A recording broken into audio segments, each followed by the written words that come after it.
자, 전화를 받아보도록 할게요. 전화 받습니다. 여보세요? 자, 전화 받습니다. 여보세요? 여보세요? 네, 안녕하세요. 문현진 멘토입니다. 아, 예, 반갑습니다. 네, 어떤 게 궁금하세요? 셀트리온 네.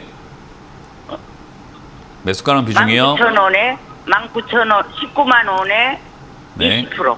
19만 원에 20%요? 네네. 셀트리온 같은 경우는 제가 계속해서 제약 바이오 섹터는 하반기에 좋을 것 같다라는 이야기를 정말 많이 드려요. 왜 그러냐면은 제약 바이오라고 하는 것은 약간 꿈과 희망을 먹고 사는 기업들이에요.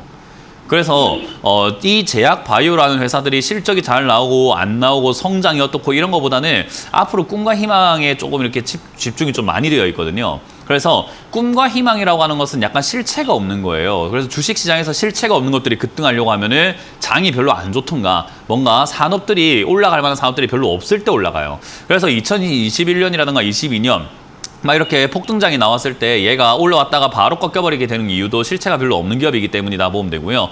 물론 실적이 잘 나오지만 테마 자체는 제약 바이오라서 실적보다도 약간 실체가 없는 꿈과 희망에 조금 더 치우친다라고 보시면 됩니다. 그래서 지금 하반기는 경기 침체가 일어날 거다라고 많은 사람들이 예상을 하고 있고 저는 사실 경기 침체라는 것이 이미 왔다라고 생각을 하고 있어요. 이미 오고 있다. 많은 사람들이 생각하는 경기 침체는 부도, 뭐 진짜 완전 부도가 나는 그 상황까지 가야 경기 침체라고 보는 것 같은데 저는 이미 지금 많이 힘든 상황이기 때문에 침체 국면으로 들어갔다라고 보거든요. 그런 관점에서 본다면은 하반기에 올라갈 만한 섹터가 뭐가 있을까? 분명 산업의 성장은 기대할 수가 없을 것 같아요. 그러니까 성장주 아닐 것 같아요. 그리고 실적이 잘 나오는 뭐 실적주 아닐 것 같아요. 그래서 경기 침체에서 살아남는 기업이 뭘까인 건데 그 관련 섹터 여러 가지 섹터 중에서 제약 바이오는 사람이 실적이 경기 침체가 온다고 하더라도 야 경기가 안 좋으니까 내가 병이 걸렸는데 내가 죽어야 되겠다 이런 사람 없어요. 이해가 되시죠, 그죠?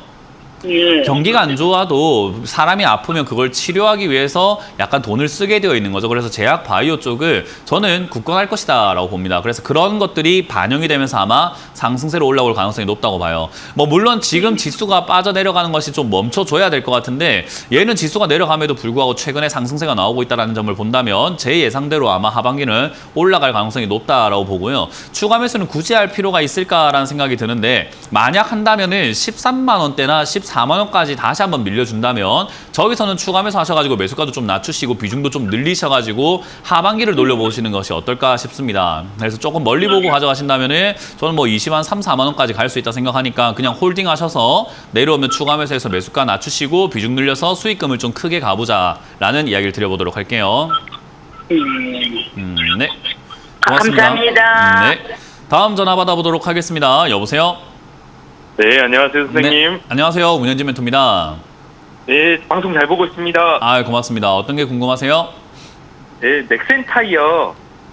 넥센 6,000원에? 타이어요? 예, 매수가랑 6,000원에 비중이요? 30%입니다. 네, 겹쳤는데요. 뭐라고요? 6,000원에 30%입니다. 6,000원에 30%. 일단 뭐 넥센 타이어를 매수하신 이유가 있으실까요? 일단은 뭐 타이어 관련돼서 이렇게 뭐 중장기적으로 이렇게 보고 있어서 이제 단기간에 떨어진 것에 대해서 걱정은 안 하는데 이제 뭐 전기차라든지 관련 부품에 대해서 좀 더 관심을 갖고 쭉 갖고 가고 싶어서 이렇게 매수를 하게 되었습니다. 뭐 그런 거 보시는 건 좋은데 지금 눈앞을 보시면 별로 좋지는 않아요. 그거 되게 멀리 보신 거거든요. 예, 그러니까 예. 진짜 먼 미래 이야기인 거예요. 전기차가 상용화가 되는 건 저는 지금도 팔리고 있지만 불편함을 호소하는 사람들이 굉장히 많다는 거 알고 계시죠? 예, 예. 네, 충전 시설이라던가 충전하는데 시간이라던가 이런 것들뿐만 아니라 여러 가지 면에서 아직까지는 조금 불편함이 있다라고 이야기를 해요. 보조금이 나오니까 사는 거지. 그리고 기업들에서 이미 사주고 있는 차들이 있어서 그렇지 실제로 개인들이 사가지고 타기에는 아직까지는 좀 부족함이 있더라. 그리고 충전 시설이 없으면 타기가 조금 버겁더라라고 이야기를 하고 있어요. 그러면 타이어라는 회사는 저는 사실 2020년도에 주가가 이렇게 막 내려와 있을 때는 정말 좋다라고 방송에서 여러 번 이야기했었어요. 왜냐하면 캠핑이라는 부분들이 굉장히 활성화되다 보니까 사람들이 자동차를 많이 끈다. 많이 끄면 타이어 교체라든지 이런 것들의 수요들도 분명히 올라갈 거다. 그런 기대감이 형성되면서 상승할 수 있다라고 제가 이렇게 예측을 한 적이 있었어요. 근데 네, 지금은 어떻게 보냐면요. 지금은 좀 최악이지 않나? 타이어 투자 시기로는 최악이지 않나 이런 생각을 해요. 왜냐하면 지금 기름값 좀 어때요? 많이 올라갔죠. 많이 올라갔어요. 그럼 사람들이 좀 어디 다니기가 좀 편할까요? 좀 부담스러울까요? 좀 부담스러워요. 기름 많이 예, 들어가고 예. 차값 많이 들어가고 거기다가 지금 자동차 가격도 좀 올라오고 자동차도 잘 안 나오고 거기다가 지금 반도체 수요가 안 좋다고 하지 그런 것들이 겹쳐가지고 캠핑 가려고 하니까는 캠핑 가려고 할 때 어때요? 그냥 뭐 몸만 딸랑 가는 게 아니죠. 먹거리 사야 되는데 그것도 비싸니까 지금 캠핑 갈 바에 집에서 그냥 뭐 구워 먹자 이런 느낌으로 점점 바뀌어 나가고 있거든요.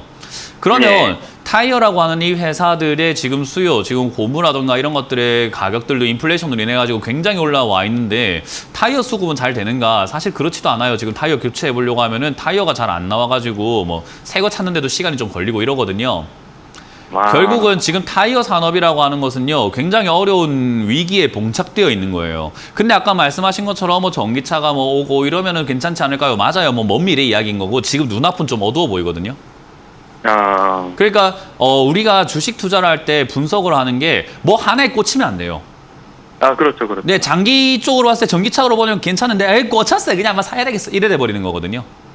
예. 뭔가를 좀 두리번 여러 가지를 봐야 되는데 그래서 시야가 굉장히 넓어야 돼요. 근데 저는 타이어 이쪽을 매력이 없다라고 네. 저는 생각을 합니다. 그래서 장기적으로 가져간다면 아까 말씀하신 것처럼 지금 제가 말하는 건 뭐 향후 1, 2년 단기적으로 봤을 때 별로 안 좋다는 거지 장기로 본다면 지금 가격도 괜찮고 멀리 봤을 때 나쁘지 않고 그래요. 어쨌든 시청자님께서 지금 이 위기를 이겨낼 수 있느냐라는 거죠. 위기가 어디까지 네. 빠질지는 알 수가 없어요. 2,500원이 됐든 뭐 1,000원이 됐든 저 밑으로 어디까지 내려갈지는 모르지만 그걸 이겨내신 다음에 추가 매수를 하고 멀리 보고 투자하신다면 저는 나쁘지 않다 생각을 합니다. 근데 굳이 그렇게 고생했기를 가시는 초입분데 제가 그거를 뭐 응원을 해야 될지 말려야 될지 고민을 하고 있는 거예요.